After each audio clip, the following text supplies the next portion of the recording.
Hello friends, मैं चंचल आपका अपने परिवार एमपीबीएस अड्डा में आपका स्वागत करता हूं। दोस्तों, हम लोग चैप्टर 9 पढ़ रहे हैं, सम एप्लीकेशंस ऑफ टेक्नोमेट्री, जिसमें हम लोग 12 क्वेश्चन को सॉल्व कर चुके हैं। आज हमारा टारगेट रहेगा, आज आपको ये वीडियो आज मिलेगा, मतलब 2 क्वेश्चन का वीडियो, 2 क्वेश्चन आपको आज मिल जाएंगे और आने वाले 2 क्वेश्चन जो हमारे हैं वो आपको नेक्स्ट वीडियो में मिल जाएंगे। ठीक है, तो चलिए हमारा जो क्वेश्चन है 13th क्वेश्चन, उसकी तरफ हम लोग चलते हैं, है ना। आई होप आपको जो पूरे मैंने क्वेश्चन समझाए हैं 1 से लेकर 12 तक आपको समझ में आया होगा। चलिए अभी आपको क्वेश्चन दिखाई देगा स्क्रीन पर। हमारा 13th क्वेश्चन है, a observer from the top of a 75 metre high lighthouse from the sea level the angle of depression of the 2 ships are 30 degree and 45 if one ship is exactly behind the other ship same side of a lighthouse. Find the distance between the 2 ships. देखो क्या बोला, question बोल रहा है हमारा, एक observer है जो कि 75 मीटर एक लाइट हाउस के ऊपर से देख रहा है। 75 मीटर एक लाइट हाउस के ऊपर से वो उसको देख रहा है। तो क्या जो सी लेवल से, मतलब समुद्र की दूरी से देख रहा है। आपने देखा होगा रेलवे स्टेशन पे भी लिखा रहता है कि समुद्र से इतनी दूरी की, इतनी ऊंचाई पर ये है। तो ऐसे वो 75 मीटर हाइट पर है और वो क्या कर रहा है, उस कह सकते हैं कि उस पर खड़ा होकर, सी लेवल है ना, लाइट हाउस पे खड़ा होकर वो क्या कर रहा है, 2 शिप्स को देख रहा है जो कि 30 डिग्री और 45 डिग्री का क्या बना रहा है, डिप्रेशन एंगल बना रहा है। अब देखो डिप्रेशन एंगल के बारे में आपको मैं बता दूं, डिप्रेशन एंगल एक्चुअली होता क्या है। देखो, अगर किसी चीज को आप ऊपर से देख रहे हो ना, टॉप से देख रहे हो, तो एक रेफरेंस लाइन होती है। अभी तक हम लोगों ने देखा कि एलिवेशन एंगल क्या होता है, जब हम किसी चीज को, कोई भी ऑब्जेक्ट हुआ उसको हम लोग जब ग्राउंड से देखते हैं, ग्राउंड से जब देखेंगे तो क्या बनाएगा, ग्राउंड से जब हम लोग देख रहे हैं, जैसे किस तरह से, ये हमारी एक आइस मान लो, ये हमारा एक आइस है, ठीक, इसको मैं ग्राउंड से देख रहा हूँ, एयर में, हवा में देख रहा हूँ, तो क्या बनाता है, एलिवेशन एंगल बनाता है। जब ग्राउंड से मैं किसी चीज को देख रहा हूँ ना, ग्राउंड से किसी ऑब्जेक्ट को जब मैं देखता हूँ तो क्या बनाता है, एलिवेशन एंगल बनाता है ना। अब क्वेश्चन में बोला कि डिप्रेशन एंगल बना रहा है। डिप्रेशन एंगल का मतलब ये हुआ कि वो है, जो बंदा है वो लाइट हाउस पर खड़ा हुआ है, मतलब किसी ऊंची बिल्डिंग पे, इमारत पे, कहीं पे भी खड़ा रह सकता है, वहां से वो ग्राउंड को देख रहा है। इस तरह से बनेगा, मतलब यहाँ पर वो बंदा खड़ा हुआ है लाइट हाउस पर, 75 मीटर का लाइट हाउस है, यहाँ पर वो खड़ा हुआ है, मतलब हमारी आंख इस तरह से होगी, हम यहाँ से आंख के जरिए देख रहे होंगे, तो हमारा ये डिप्रेशन एंगल ये बनेगा। डिप्रेशन एंगल मतलब जमीन की तरफ मैं देख रहा हूँ, तो जब भी मैं जमीन की तरफ देखूंगा, तो मैं जब ज्यादा दूर डिस्टेंस पर देखूंगा, जिस बिल्डिंग्स के ऊपर से मैं देख रहा हूँ वहां से मैं ज्यादा डिस्टेंस पर देखता हूँ, तो हमारा जो डिप्रेशन एंगल होता है वो छोटा होता है, मतलब θ1 क्या होगा, स्मॉल होगा। अगर मैं दूसरे ऑब्जेक्ट को देखूंगा तो ये θ2 बड़ा होगा, है ना। तो कह सकते हैं क्या, θ1 इज स्मॉलर देन θ2, ठीक। θ1 जो होगा वो छोटा एंगल होगा, मतलब ये हो सकता है 30 डिग्री हो, ये हो सकता है 60 डिग्री हो, ये हो सकता है कितना, ये 0 डिग्री हो, 0 डिग्री नहीं हो सकता, ये हो सकता है हमारा 45 डिग्री हो सकता है, ये हमारा 60 डिग्री हो सकता है, ये हमारा 90 डिग्री भी हो सकता है। तो इस तरह से ये वाला एंगल होगा ना, जो बात, मतलब उस पॉइंट से, उस बिल्डिंग पे रेफरेंस लाइन से अगर आप देखोगे, ज्यादा डिस्टेंस पर देख रहे हो आप, तो क्या बनेगा, स्मॉलर एंगल बनेगा, है ना। और देखो एक चीज और है इसमें, जब डिप्रेशन एंगल की बात की जाती है ना, तो हम लोग क्या करते हैं, अभी भी हम लोग एक रेफरेंस लाइन लेके चलते थे, ठीक है। ये हम लोगों ने एक हॉरिजॉन्टल लाइन, या कह सकते हैं एक रेफरेंस लाइन लिया, तब ये वाला एंगल जो है ना, ये वाला एंगल, पहले मैं इसको देख रहा हूँ, ये 45 डिग्री का बन रहा है, हमारे क्वेश्चन में 30-60 दिया हुआ है, 30-60 दे देता हूँ, चलिए 30 डिग्री और ये मेरा है 60 डिग्री, ठीक। अब मैं यहां से देख रहा हूँ, ये वाला जो एंगल बनेगा ना मेरा, ये वाला एंगल, ये बन रहा है मेरा 30 डिग्री, और ये वाला एंगल बन रहा है इस ओरिएंटल लाइन, या कह सकते हैं इस रेफरेंस लाइन से, ये वाला जो एंगल बनेगा ना, ये बन रहा है हमारा 60 डिग्री। तो ये दो एंगल 30-60 नहीं होंगे, एक्चुअल में होंगे ये दोनों एंगल। यहां से मैं देख रहा हूं, टॉप से मैं देख रहा हूं इस ग्राउंड को, तो ये इस हॉरिजॉन्टल लाइन, और ये मेरी जो होगी जिससे मैं ऑब्जेक्ट को देख रहा हूं, जैसे मैं बोल सकता हूं A B C D, 3 point है ये मैंने, तो मैं AD जो लाइन है ना, और एक इस ये रेफरेंस लाइन, इसको X मान लेता हूं। AX और CD के बीच में जो बन रहा है ना, वो बन रहा है हमारा 30 डिग्री का एंगल, है ना, क्योंकि डिप्रेशन एंगल के बारे में बता रहा हूं। और अगर मैं कहूं कि AX और AC के बीच में बन रहा है, वो बन रहा है हमारा 60 डिग्री का एंगल। ठीक है, इतनी बात समझ में आई। अब देखो एक्चुअल में होता क्या है, आप लोगों ने जो चीज नहीं पढ़ी होगी उसके बारे में भी मैं बता देता हूं आपको। देखिए पहले क्या होता है, दो पैरेलल लाइन होती है, दो समानांतर लाइन होती है, दो पैरेलल लाइन होती है। अगर उन पैरेलल लाइन को कोई तीसरी लाइन, इसको मैं कह देता हूं ये मेरी एक पैरेलल लाइन है ए बी, ये है सी डी। इन दो पैरेलल लाइन को अगर कोई तीसरी लाइन अगर कट करती है, वो किसी भी एंगल पर कट करे, चाहे वो 30 डिग्री का एंगल हो, 45 का हो, 60 का हो, 90 का हो, किसी भी तरह का एंगल बनाए, ठीक है, उसके बारे में हम लोग थोड़ा डिस्कस कर रहे हैं। तो उससे आपको चीजें, ये डिफरेंशियल एंगल कैसे आएगा वो आपको समझ में आ जाएगा। ये इस तरह से उसको कट कर रही है, इसको मैं मान लेता हूं पी क्यू, ठीक। अगर ये इसको कट कर रही है तो ये वाला जो एंगल होगा ना, ये θ1 और ये θ2, ये दोनों इक्वल होंगे, ठीक है। क्यों होंगे? क्योंकि ये दोनों क्या होंगे, करस्पॉन्डिंग एंगल होते हैं। तो θ1 इक्वल टू क्या होगा, θ2 होगा। तो इसको भी मैं θ1 ले लूं, है ना, ये करस्पॉन्डिंग एंगल बनाता है। इसी तरह देखना अल्टरनेट इंटीरियर एंगल बनता है। अल्टरनेट इंटीरियर एंगल कैसे बनेगा, ये θ1 बन रहा है तो ये वाला कितना बन जाएगा, ये भी θ1 होगा। और अगर ये अल्फा है, चलो मैं इसको, ये θ1 हो गया, ये अल्फा बन रहा है मेरा, ये बाहर वाला एंगल, तो ये क्या बनाएगा, ये α2 बनाएगा। ये α1 हो गया, ये α2 हो गया। इस तरह से मतलब मेरा कहने का मतलब हमें दो चीजों को जानना है। करस्पॉन्डिंग एंगल होता है, एक होता है कौन सा, अल्टरनेट इंटीरियर एंगल, ठीक। जब यहां पर दो पैरेलल लाइन होगी, दो पैरेलल लाइन को कोई भी लाइन अगर किसी भी एंगल पर काटती है, ठीक है, तो उसका जो एंगल होगा ना, ये वाला एंगल और ये वाला एंगल, ये वाला एंगल θ1 मान लो, ये वाला एंगल θ1 होगा। क्यों होगा? क्योंकि ये दोनों करस्पॉन्डिंग एंगल होंगे ना। इसी तरह आप देखोगे ये θ1 है तो ये θ2 क्या हो जाएगा, अल्टरनेट इंटीरियर एंगल हो जाएगा, ठीक है, समझ में आया। अब देखो, तो ये मेरा 30 डिग्री का बन रहा है। अब मैं इस रेफरेंस लाइन को थोड़ा और आगे एक्सटेंड कर देता हूं, तो आपको पैरेलल लाइन जो मैंने अभी फंडा बताया पूरा, वो आपको क्लियर हो जाएगा, है ना। तो ये दोनों एक क्या है, पैरेलल लाइन, ए एक्स एक पैरेलल लाइन हो गया और बी डी एक पैरेलल लाइन हो गया, जिसको सी डी जो एक लाइन है, सी डी एक कह सकते हैं कि एक स्लोप जैसा एक लाइन बन रहा है, उसको ये पैरेलल लाइन को, दोनों पैरेलल लाइन को वो क्या कर रहा है, कट कर रहा है, ठीक है।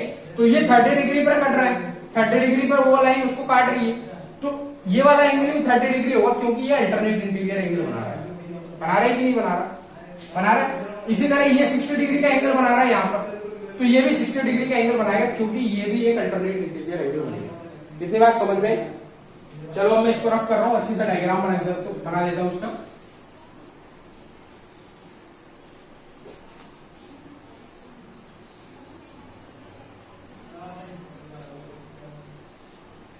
तो देखो, ये मेरा 75 मीटर हाइट का एक लाइट हाउस, ठीक,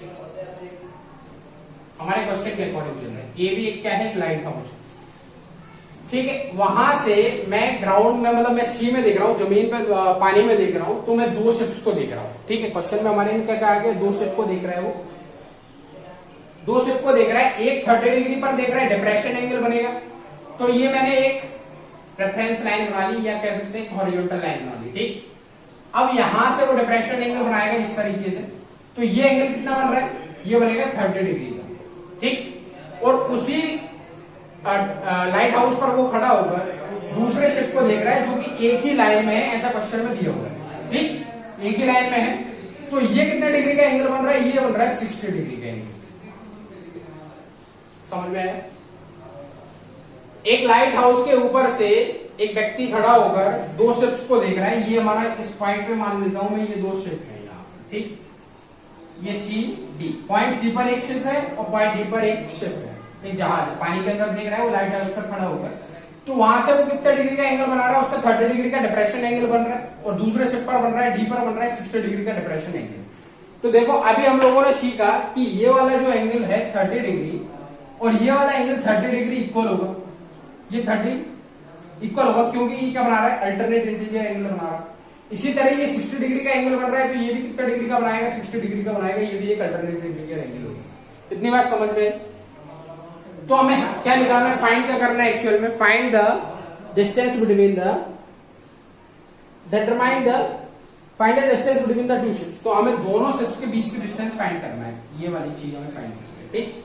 दोनों शिप्स के बीच की हमको डिस्टेंस निकालना है। तो चलिए क्वेश्चन नंबर हमारा कौन सा है 13, इसका सॉल्यूशन क्या होगा? A B is a lighthouse, ऐसा क्वेश्चन में मेंशन है, ठीक है। ये भी क्या है, लेट कर लीजिए, चलिए लेट करना ही पड़ेगा हमको। ये भी क्या है, एक लाइट हाउस है ना। अ man is standing, a man is standing, a man is standing top of the light house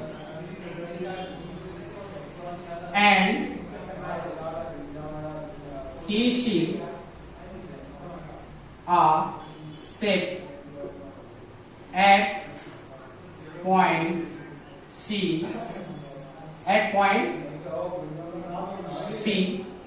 to the depression angle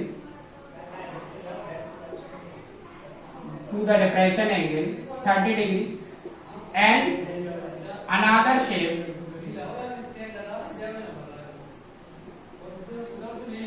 at point D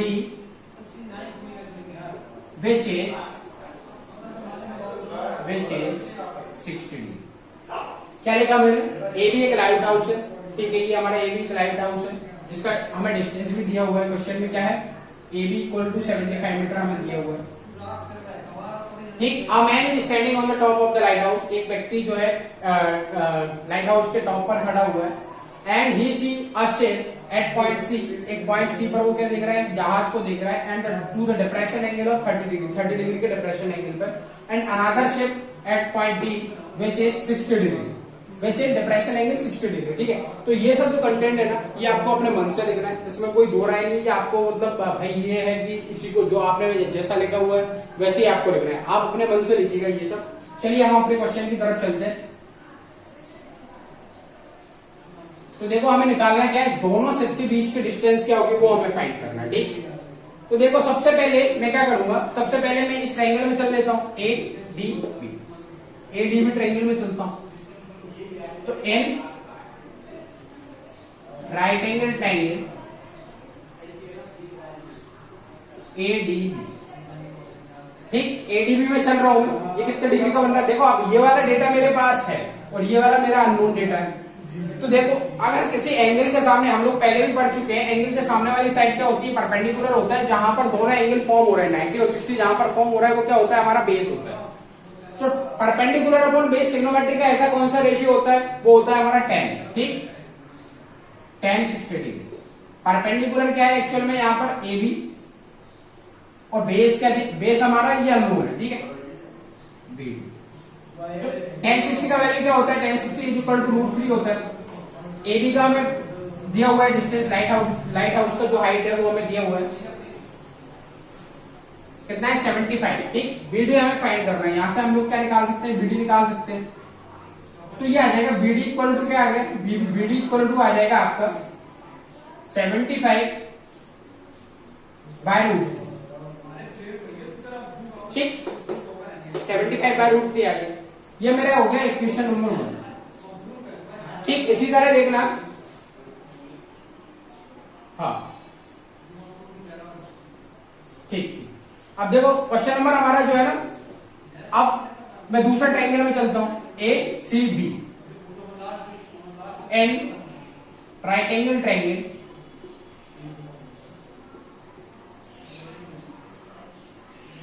कौन से वाले में, ए सी बी, ए सी बी। अब ये 30 डिग्री का बन रहा है, तो tan 30 is equal to perpendicular upon base. Perpendicular क्या है हमारा, ए बी, और बेस क्या है हमारा, C D plus B D, C D plus B D, ठीक है।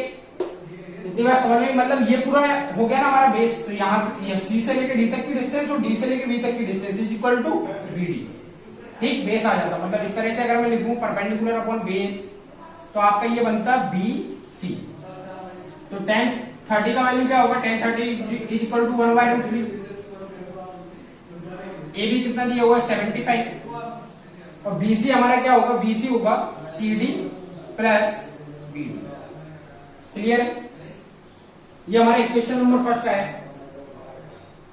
अब इसका मैं क्रॉस मल्टीप्लाई कर लेता हूं, CD plus BD is equal to under root 75 under root 3 आ जाएगा, 75 अंडर रूट 3। ठीक, अब देखो मैंने क्या निकाल लिया, पहले से BD का वैल्यू निकाल के रखा हुआ है। BD का वैल्यू मैं रख दूं, BD की वैल्यू यहां रख दूंगा तो CD तो मुझे दोनों शिप्स की डिस्टेंस को फाइंड करना है। तो एक्चुअल में मैंने BD का वैल्यू निकाल के रखा हुआ है, CD का वैल्यू यहां से निकल जाएगा कि नहीं निकल जाएगा, निकल जाएगा।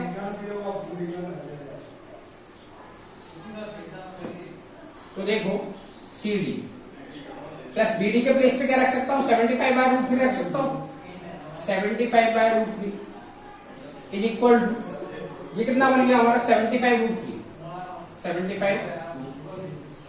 क्लियर?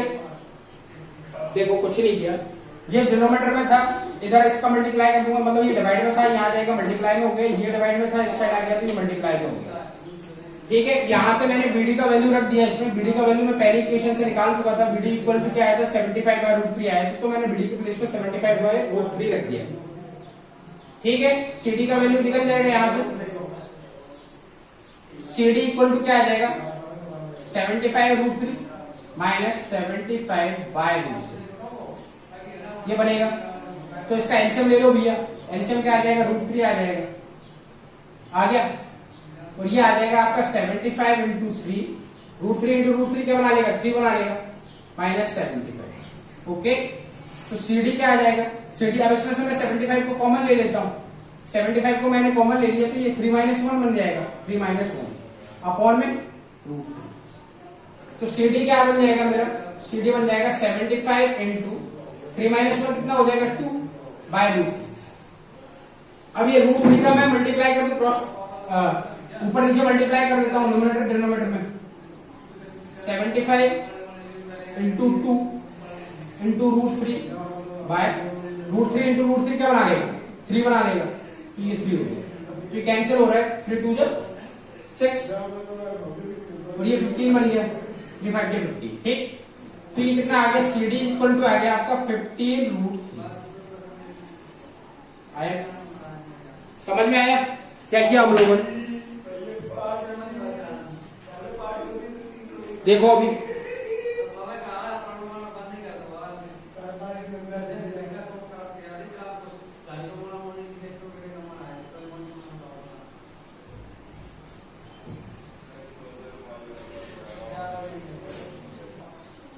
ठीक है, आपको ये समझ में आया होगा। देखो अभी क्वेश्चन में थोड़ी सी मिस्टेक क्या होगी, क्वेश्चन में मिस्टेक ये हो गया कि यहाँ पर आपके क्वेश्चन में 60 की जगह 45 दिया था, कोई दिक्कत नहीं है, मतलब आपको ये मेथड समझ में है। अब मैं इसको 45 पे लेके कर लेता हूँ, आपके क्वेश्चन में जो एक्चुअल में है वो मेरे से गलती से 60 लिखा हो गया, बट आपके क्वेश्चन में 45 किया था, तो ये हमारा 60 डिग्री पे, अगर यहाँ डिप्रेशन एंगल 60 डिग्री बन रहा होता है या 30 डिग्री बन रहा होता तो ये भी हमारा एक सॉल्यूशन होता है।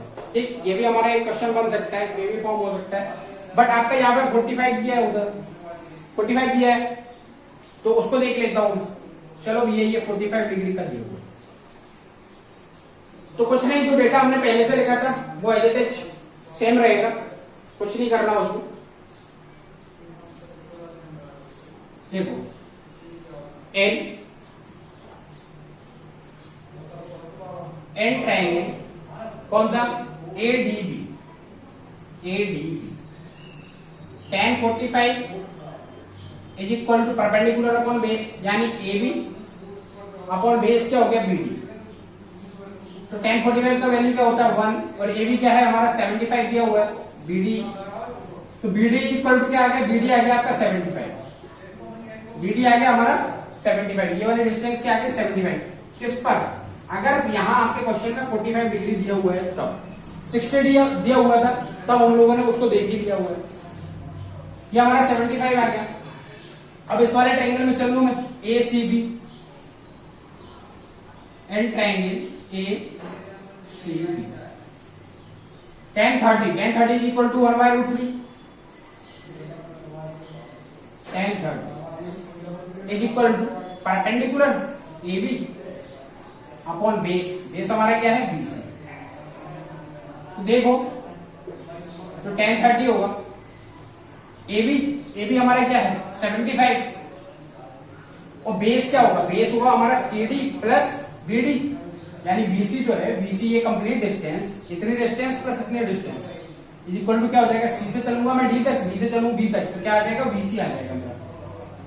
तो CD प्लस BD। tan 30 क्या होता है, tan 30 होता है 1/√3, ये हमारा 75 है। CD मुझे फाइंड करना है, BD का वैल्यू मैं निकाल चुका हूँ, ये मेरा इक्वेशन नंबर फर्स्ट है, क्या आ गया मेरा 75 आ गया। ठीक, इसका क्रॉस मल्टीप्लाई कर देता हूँ, तो CD plus 75 is equal to 75√3। CD क्या आ जाएगा मेरा, CD आ जाएगा 75√3 माइनस 75, तो CD आ गया मेरा 75 को मैंने कॉमन ले लिया, √3 माइनस 1 ये मीटर। ठीक,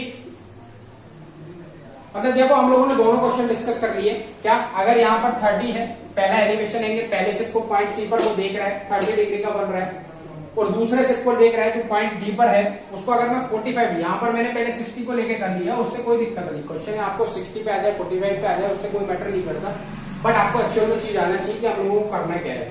तो ये 45 दिया हुआ था, ये 45 था, तो ये बन जाएगा। ठीक है, आई होप आपको ये समझ में आया होगा। चलिए हमारे नेक्स्ट क्वेश्चन की तरफ चलते हैं, जो हमारा अभी क्वेश्चन नंबर 14 देख लेते हैं ना। 14 में क्या है, क्वेश्चन में दो बैलून है, मतलब एक कह सकते हैं बैलून रहता है, वो क्या है हवा में उड़ रहा है। एक व्यक्ति जो है वो उस बैलून को देख रहा है, वो किसी डिस्टेंस पर उसको देख रहा है, कुछ समय बाद वो बैलून हवा में जैसे उड़ के दूसरी जगह नहीं पहुंच जाता, वही हो गया। तो उसने कितनी डिस्टेंस ट्रेवल की, इस तरह का हमारा क्वेश्चन है। चलिए आपको क्वेश्चन लिखेगा अभी कोई स्क्रीन पर। अब 1.2 metre tall girl spots a balloon moving with the wind in horizontal line at a height of 88.2 meter from the ground. The angle of elevation of the balloon from the eyes of the girl at an instant is 60 degree.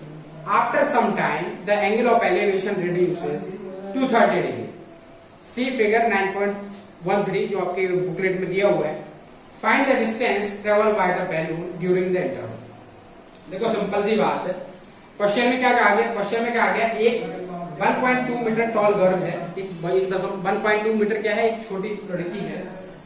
Spots of balloon moving with the wind in the horizontal line. एक horizontal line है, उसमें मतलब horizontal line क्या है, question एक line है सीधी समझ लीजिए, आड़ी लाइन को हॉरिजॉन्टल लाइन बोला जाता है, जो कि उस बैलून को देख रही है, हवा में जो लहर रहा है, at the height of the 88.2 metre from the ground. और जो उस बैलून की हाइट जो है ग्राउंड से 88.2 मीटर दिया हुआ है ना।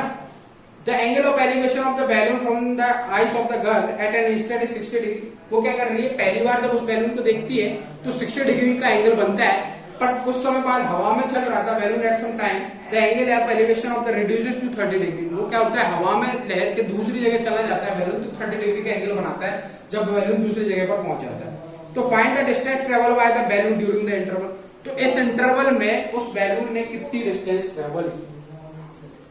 मतलब क्वेश्चन में क्या है, कुछ नहीं है, ये एक तरह से कह रहा है ये 1.2 मीटर टॉल गर्ल है, आपकी बुकलेट में जैसा दिया हुआ है। ठीक, वो क्या कर रही है, यहां से एक बैलून को देख रही है, वो कितना डिग्री पर बन रहा है, एक ही बैलून है, एक्चुअल में है बैलून एक ही, ये मैं एक बैलून मान लेता हूँ, ये एक ही बैलून है, वो 30 डिग्री पहले 60 डिग्री पर देख रही थी, पर एक्चुअल में होता क्या है, हवा चलती, हवा चलने के कारण वो बैलून कुछ डिस्टेंस को ट्रेवल कर लेता है, और जब वो बैलून को उस समय पर देखती है तो कितने डिग्री का एंगल बनता है, वो बनता है 30 डिग्री का एंगल। इस तरह का आपका दिया हुआ है डायग्राम, 30 डिग्री का बनाता है। तो उसने इस बैलून ने यहां से, इस बैलून ने यहां तक कितनी डिस्टेंस ट्रेवल की, जब वो 30 डिग्री का एंगल बना रहा है बैलून, उसके यहां पर देख रहा था 60 डिग्री का एंगल बन रहा था, पर कुछ समय बाद वो 30 डिग्री का एंगल बना रहा है एट एन इंस्टेंट। तो उस समय उसने कितनी डिस्टेंस ट्रेवल की, वो हमें फाइंड करना है ना।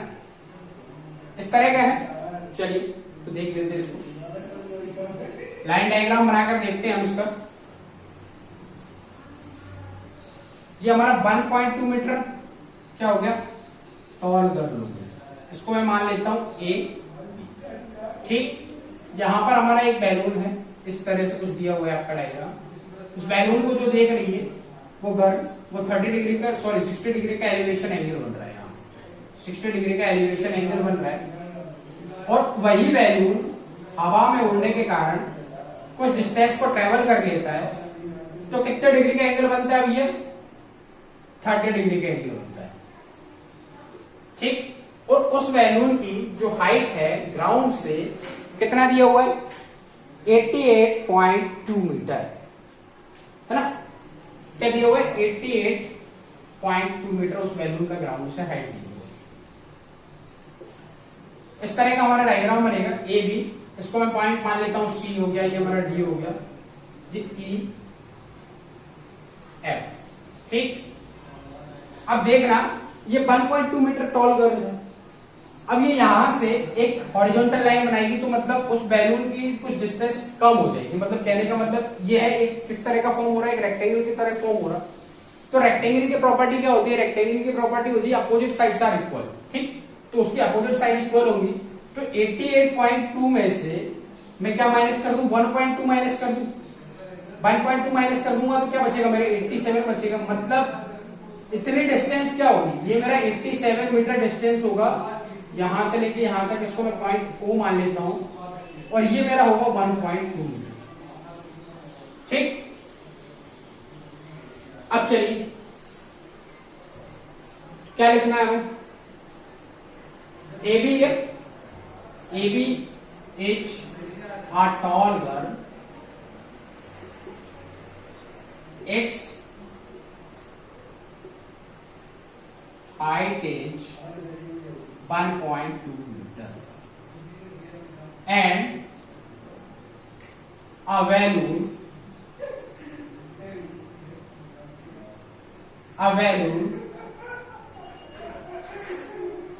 balloon is above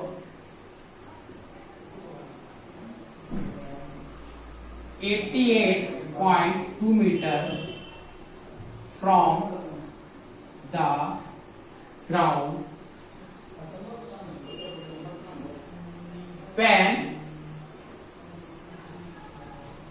the girl first time see the balloon, the angle of elevation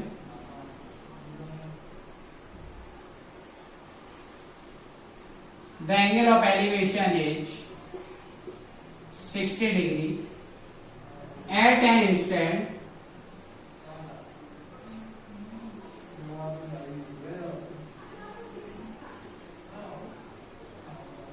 the balloon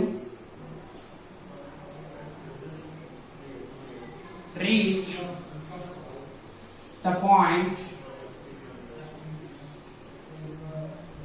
E. So the girl makes an elevation angle which is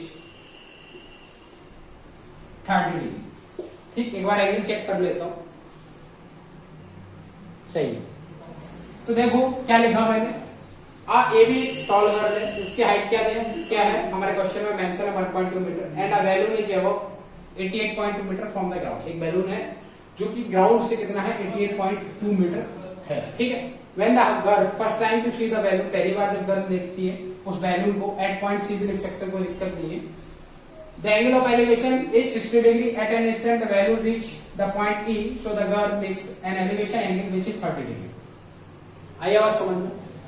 तो चलो हमारे सॉल्यूशन की तरफ चलते हैं। मतलब हम लोगों ने क्या देख लिया? हमें पता चल गया, जो डेटा हमें पता चल गया, क्या चल गया?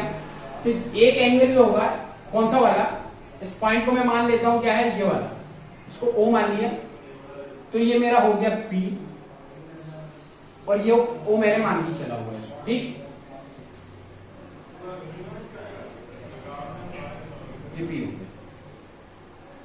तो देखो क्या है, सी बी पी, ये मेरा कितना डिग्री का बन रहा है? 60 डिग्री का बन रहा है। और E A F, angle E A F, ये कितने डिग्री का बन रहा है? 30 डिग्री का बन रहा है। और ओई हमारा क्या आ गया? ओई हमारा आ गया 87 मीटर, ठीक। और ई एफ कितना है? ई एफ है हमारा 88.2 मीटर। क्लियर? तो देखो सबसे पहले मैं इस ट्रायंगल में चलता हूं, C B P and right angle triangle CBP, CBP ये 60 डिग्री का दिया हुआ है, ठीक, 1060। अब देखा ये 87 मीटर का है, तो ये भी 87 मीटर का ही होगा, क्योंकि वो जो बैलून है जो हवा में चल रहा है वो उसकी डिस्टेंस तो ग्राउंड से सेम ही थी ना, तो यहाँ भी वो डिस्टेंस 88.2 मीटर रही होगी और यहाँ भी वो डिस्टेंस 88.2 मीटर रही होगी, तो इसमें कोई दो राय नहीं कि वो उसकी डिस्टेंस चेंज हो जाएगी, ठीक। तो ये भी 87 बचेगा, ये 1.2 उसका जो टॉल कर रहे हैं उसकी हाइट को मैंने माइनस कर दिया। 1060 इक्वल टू परपेंडिकुलर क्या है हमारा सीपी और बेस क्या है हमारा बीपी। तो देखो 1060 का वैल्यू क्या आ जाएगा? 1060 इक्वल टू होता है √3। सीपी हमारा क्या है 87 और बीपी क्या निकल के आ जाएगा? यहाँ पर जो बीपी जो डिस्टेंस है इतनी डिस्टेंस निकल के आ जाएगी, तो बीपी हमारा आ जाएगा 87/√3, ठीक। मतलब उसने, उस लड़की ने जब बैलून को देखा था हवा में था, तो वो यहाँ पर जो लड़की खड़ी थी, पॉइंट ए पर वो लड़की खड़ी थी, तो वो लड़की से उस बैलून की डिस्टेंस कितनी थी? वो थी 87/√3 मीटर, ठीक। अब मुझे निकालना क्या है? एक्चुअल में मुझे निकालना है उस बैलून ने कितनी डिस्टेंस ट्रेवल की, तो हम लोग वहीं चल रहे हैं।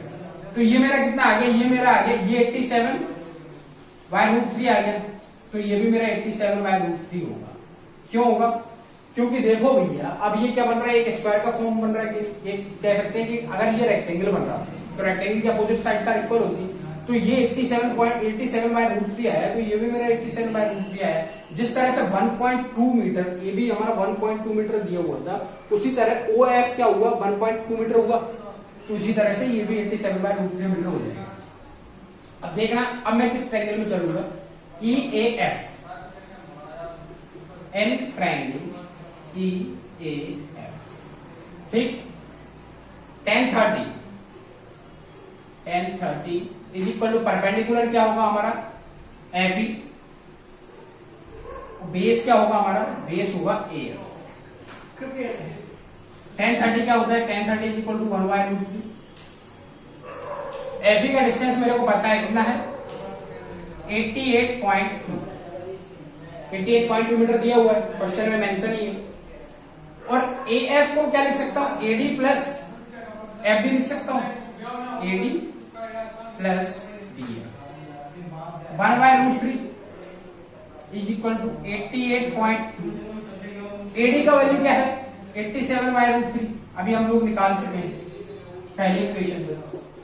प्लस डी एफ को मुझे फाइंड करना है कि वो उस वैल्यू ने कितनी डिस्टेंस ट्रेवल की, ठीक। तो इस वाले पार्ट को रख कर देता हूं।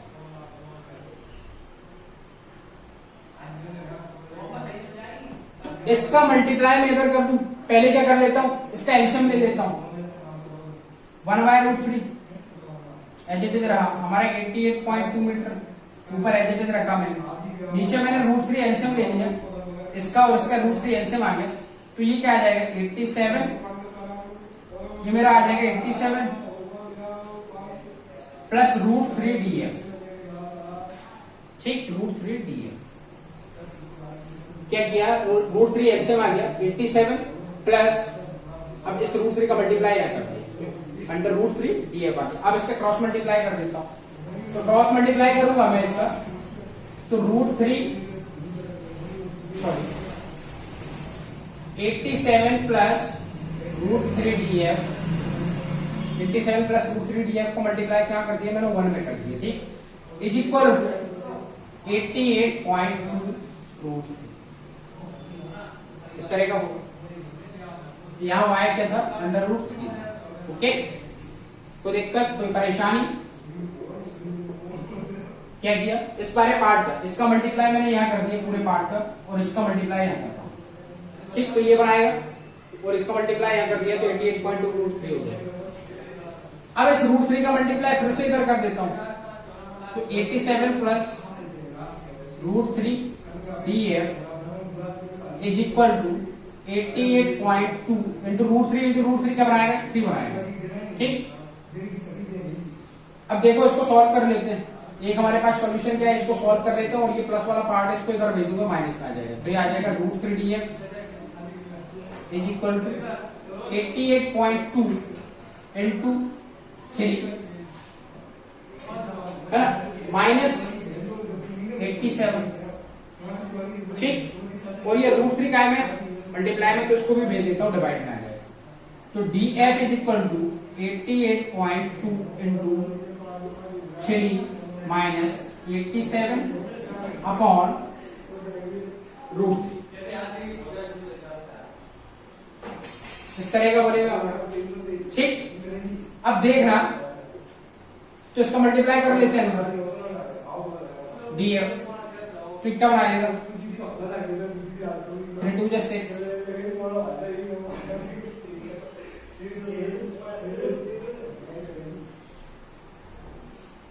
$264.6 माइनस 87 बाय 2,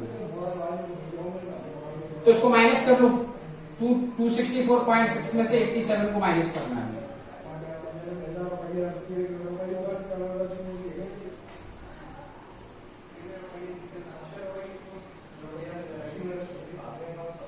ये हमारा कितना बच गया 25 में से जब मैं 8 को माइनस करूंगा तो कितना आ जाएगा, मेरा 17 आ जाएगा, यानी 77.6, इसको माइनस करने पर तो DF क्या आ गया, DF आ गया, इन दोनों को सॉल्व करने पर 177.6 बाय, और क्या कर सकते हैं, और इसमें आप कर सकते हो जो √3 हमारा दिया हुआ था, ये √3 इसका क्रॉस मल्टीप्लाई कर लो आप उस साइड, तब भी हो जाएगा ये,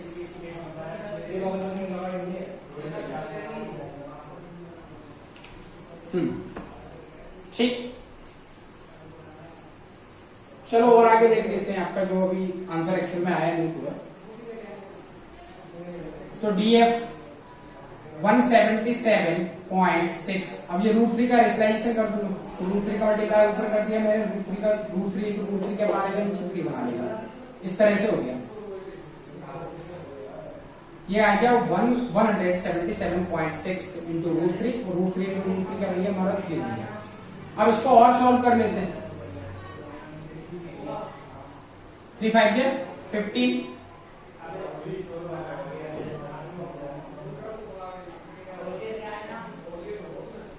15 और ये कितना बच जाएगा 27 बन जाएगा, ये हमारा कितना हो गया 3 24 और 3 36 हो गया,